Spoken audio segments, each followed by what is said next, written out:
يعني لما جاء رونالدو كانت اخبار انه هيجي على الدوري السعودي، الناس كانت تقول لك تتريق وتقول لك شيء من الخيال، رونالدو يجي السعوديه ولسه ما زال في اوج عصره. شوف الخبر، انا جايب لك انه ميسي خلاص هيلعب في السعوديه. الدوري السعودي هيبقى اقوى من الدوري الاسباني وهيبقى اقوى من الدوري الانجليزي عشان نجومه في المنطقة العربية دي. لما تبقى النجوم دي في الدوري السعودي وهيجيبوا أكتر من كده. انتظروا مفاجآت تاني وشوف الخبر.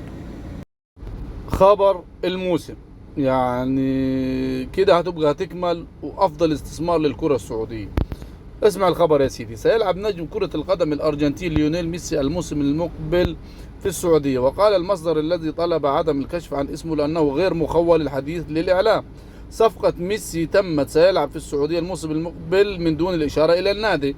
طبعا النادي هو الهلال، عارفين هو الهلال اللي كان ماشي من جهته. أفاد ناديه الفرنسي باريس سان جيرمان الفرنسي وكالة فرانس بيرس في شكل منفصل أن عقد بطل العالم البالغ 35 عاما لا يزال ساريا حتى 30 يونيو المقبل.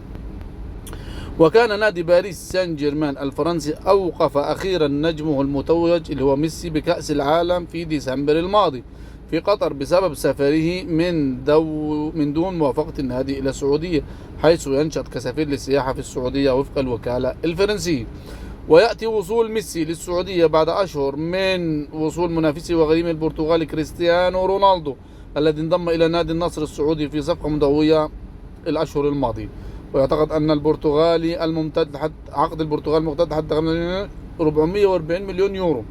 وحصل ميسي الذي سيبلغ عمره 36 شهر المقبل على عرض بقيمة 400 مليون يورو، يعني 440 مليون دولار من الهلال وفق فوربس مش عارف اسمها ايه دي.